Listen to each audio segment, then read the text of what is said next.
পরম ঈশ্বর শ্রীকৃষ্ণ মহাভারতের কথোপকথন।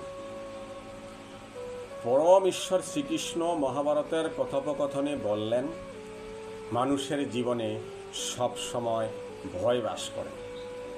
কখনো সম্পত্তি নাশের ভয়, কখনো অপমানের ভয়, কখনো আপনজনের সাথে বিচ্ছেদের ভয়।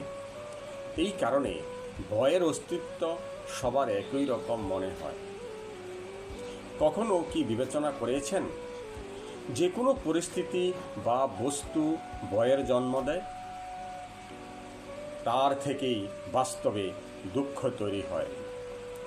পৃথিবীতে এমন কোনো নিয়ম নেই ভয় ধারণ করলেই ভবিষ্যতের দুঃখের নিবারণ কমে যাবে। ভয় কেবল আগামী দুঃখের কল্পনার মাত্র, বাস্তবের সাথে কোনো সম্পর্ক নেই। ভয় আর কিছু নয়, কেবল কল্পনা মাত্র। ভয় থেকে মুক্তি পাওয়া খুব কঠিন কাজ নয়। ময়ি সর্বাণি কর্মাণি সং নশ্যদ্যাত্মা চেতসা নিরাশী নির্মম ভূতা যুদ্ধস্য বিগত জর।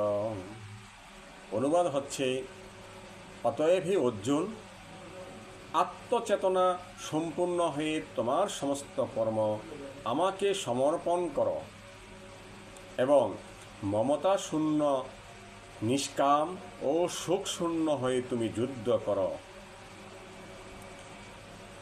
যে মে মতমিদং নিত্যমনুতিষ্ঠন্তি মানবা শ্রদ্ধাবন্তেহ ন শ্রয়ন্ত মুচ্যন্তে তেহপি কর্মভি।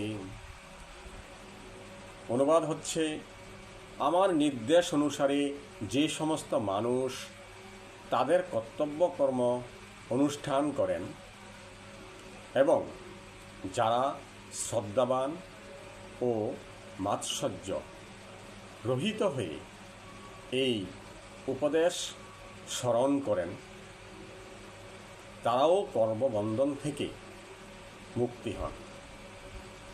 শ্রীমদ্ ভাগবত গীতার 3 অধ্যায়ে 30 নম্বর হইতে 31 নম্বর শ্লোকে এই বিষয়ে অনুবাদ করা হয়েছে। অবশ্যই আপনারা বিচার করে দেখবেন আমার কথাগুলো ঠিক আছে কিনা। জয় রাধে গোবিন্দ।